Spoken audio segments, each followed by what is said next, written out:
Aqui é o Jefferson e hoje vamos falar deste mini PC Green G1.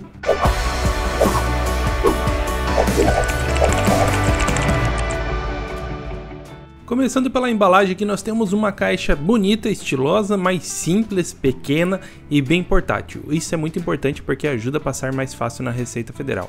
Abrindo aqui de cara nós temos manual, mini PC e a caixa de acessórios.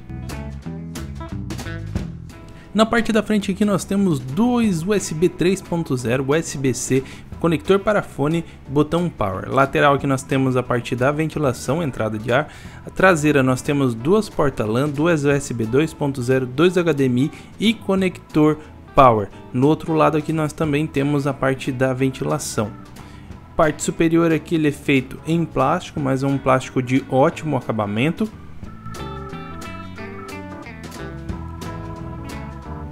E na parte de baixo aqui nós temos os pezinhos em borracha para não arranhar a sua mesa. Já os acessórios que acompanham esse mini PC são parafusos para você fazer upgrade com HD mecânico ou um SSD SATA. Também temos cabo HDMI de 1 metro de comprimento e uma fonte 12 volts 2 A totalizando 24 watts de pico em consumo máximo, mas isso é em consumo máximo, normalmente vai ficar na casa de 12 watts de consumo.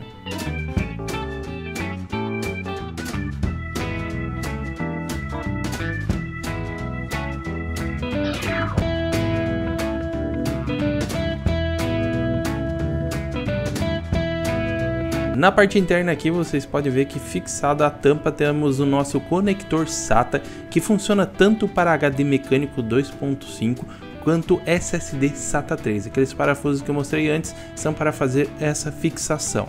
Também temos internamente aqui um slot de memória RAM DDR4 com um pente de 8 GB a 2400 MHz. Outra coisa bem interessante que temos aqui nesse mini PC é um slot M2 para SSD, comparado a outros mini PC que testamos recentemente, onde a memória utilizada era uma MMC, que é uma memória soldada direto na placa-mãe.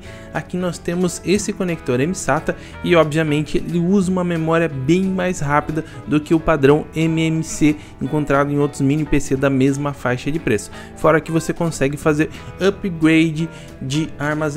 Você coloca um SSD maior aqui. A única limitação que ele é padrão M-SATA, então você não consegue colocar aqui um SSD NVMe M2 porque não vai reconhecer e nem vai dar boot. Só padrão SSD M-SATA, mas mesmo assim já está muito bom. Outro ponto positivo que agrada bastante aqui é a boa construção do hardware. Os componentes são bem soldados, não tem aquele monte de fio e nada enjambrado. Então mostra aqui que é um produto que foi bem elaborado antes de ser produzido. Também temos aqui um bom dissipador todo feito em cobre.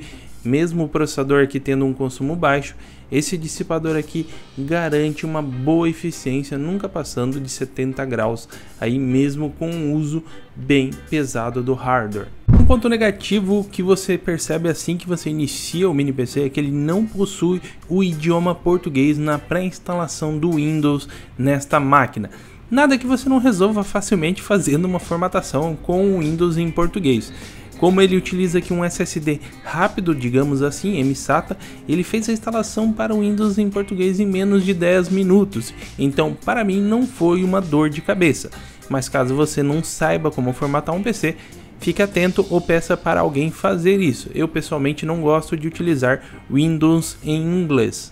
Partindo para o teste de desempenho das redes, conexões de rede. Na parte LAN eu consegui aqui no máximo 400, 430 de média aí de download, e no Wi-Fi 5G eu consegui 300, 350, dando uma pequena diferença entre o Wi-Fi e o porta LAN. Lembrando, a minha rede aqui ela é ilimitada de internet, então download aqui eu posso chegar acima de 1 GB facilmente, e esse daqui foi o máximo que eu consegui nesse mini PC. E na parte de desempenho aqui do SSD nós conseguimos 496 de leitura, que já é uma boa média, quase o limite máximo do padrão M-SATA, e na parte de escrita aqui nós conseguimos 400 MB.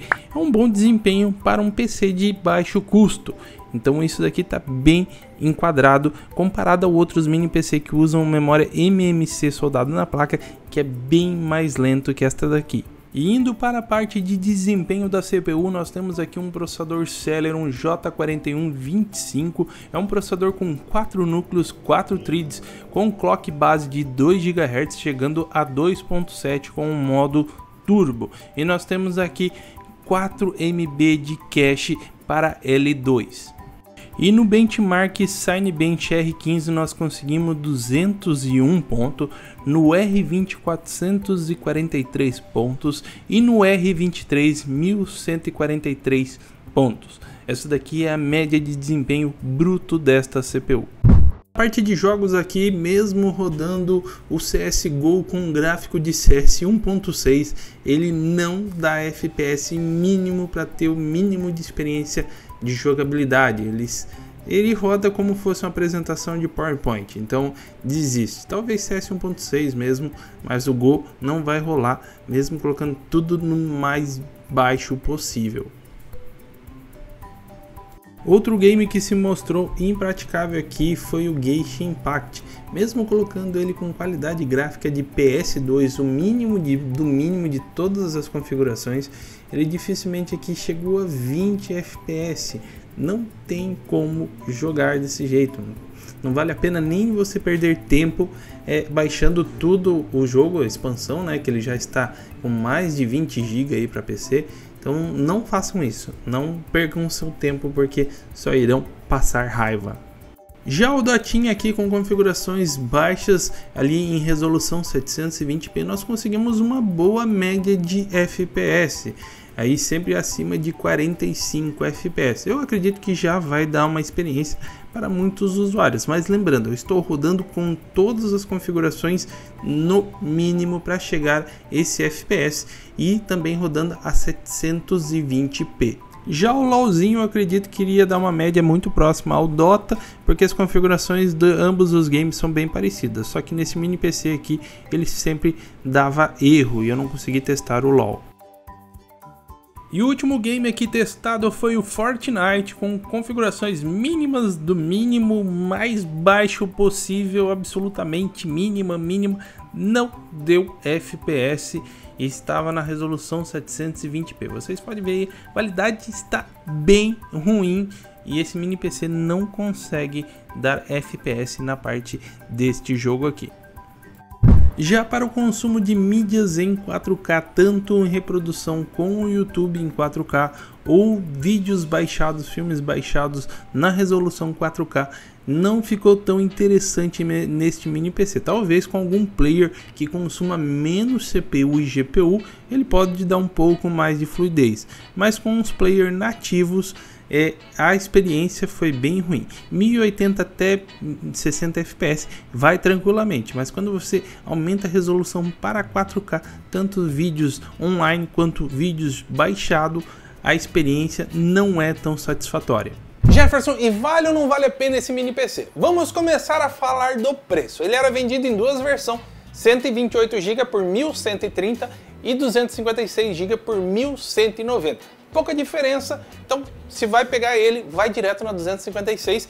Eu consegui cupom de desconto, ele vai sair por menos de R$ 1.100, tá aqui na parte da descrição. Pesquisando aqui no Brasil, eu não achei nenhuma configuração superior a este aqui. Eu até achei algumas configurações com Core i5, mas eu fui ver detalhadamente a especificação. Era um Core i5 de primeira geração, um processador lançado lá em 2010. Então esse daqui, mesmo sendo um Celeron, nós temos muitos anos de diferença entre eles. Então aqui com certeza vai ser um Celeron mais potente do que um Core i5 de primeira geração. Fora que todos esses PC que eu achei na mesma faixa de preço que eu comentei deste aqui, ou eles tinham 4 GB de RAM, ou era HD mecânico. E para a função que esses mini PC aqui são feitos, que é navegação, aplicativos mais leves, 4 GB de RAM e HD mecânico, mata totalmente a experiência. Não comprem PC, em hipótese alguma, com 4 GB de RAM ou HD mecânico, a não ser que você vai trabalhar com Linux ou você gosta de passar raiva. Não façam isso, não façam isso. 2022, não façam isso. Não comprem nada de hardware para Windows sem SSD ou menos de 8 GB de RAM. Você vai se arrepender bastante, a não ser que a grana seja curta e depois você vai fazer upgrade. Obviamente, tudo tem um ponto de vista, né? Quando é o financeiro, não tem jeito. Mas essa é a dica que eu dou para vocês. E na parte de utilização, eu achei perfeito o uso desse computador. Para navegação, eu sempre trabalho aqui com muitas abas abertas, com aplicativos de fundo e várias outras funções. E eu não senti diferença nenhuma neste computador aqui para computadores mais potentes. Por que eu falo isso? Eu também tenho aqui um B-Max com Core i5, que tem mais desempenho que este aqui, e ambos, na navegação, nessa utilização que eles foram pensados e criados para fazer, ambos tiveram o mesmo resultado ao meu ver. Então se você quer um computador pequeno para colocar em qualquer lugar, está com restrição de orçamento, não vai jogar, até roda alguns emuladorzinhos, algumas coisas aqui, mas não foi feito para isso. Vocês viram aí no nosso teste de desempenho. Então um Dotinho LOLzinho você vai conseguir brincar, mas não vai ter a melhor experiência. E nessas utilizações de navegação, eu acho que esse computador aqui cumpre perfeitamente o que é feito. E também se você quer um computador aí para colocar no seu escritório, para colocar um funcionário e trabalhar com esses softwares online, ou esses softwares de planilha, exemplo, contabilidade, parte financeira da administração, também quer um computador para emissão de nota fiscal, aqui vai cumprir muito bem. Como eu disse para vocês, nós não temos um processador aqui mais potente, mais excelente, só que temos 8 GB de RAM e um SSD, então isso tira bastante a limitação do processador e para essas funções mais básicas cumpre perfeitamente sem engasgo algum. A única parte que me decepcionou realmente desse PC aqui foi na reprodução de conteúdos em 4K. O fabricante fala que a GPU integrada aqui consegue reproduzir mídias em 4K. Consegue, mas fluido não vai. Eu baixei alguns vídeos em 4K, os vídeos da minha câmera aqui em 4K, também streaming tanto no YouTube quanto no Netflix em 4K.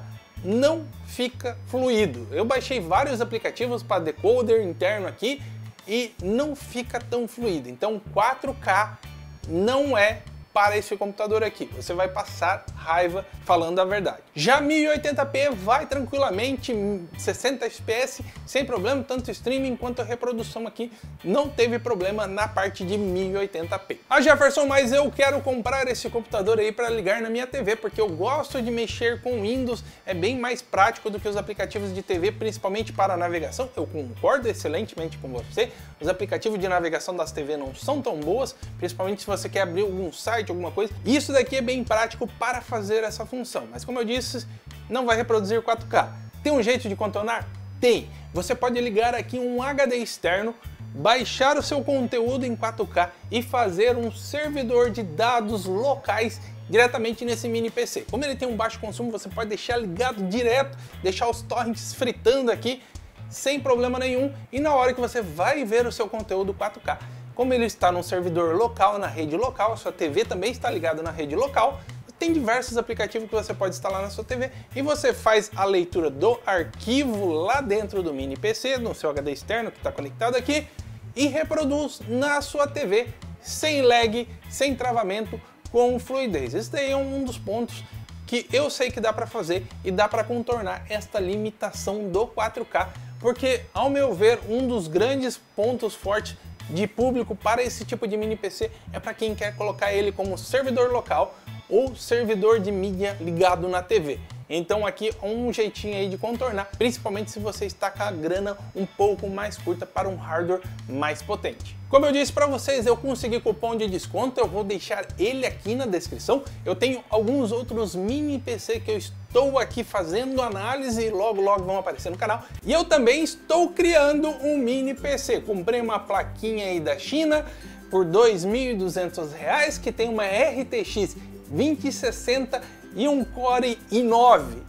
E logo eu trago aí para vocês a análise desse PC que eu estou montando, e eu estou imprimindo aqui, vou fazer uma case bem parecida com essa e com essa configuração monstrona aí que eu comentei para vocês. Se vocês querem ver mais conteúdo sobre isso, desse mini PC que eu também vou montar, comenta aqui na parte de baixo que logo eu trago mais conteúdo e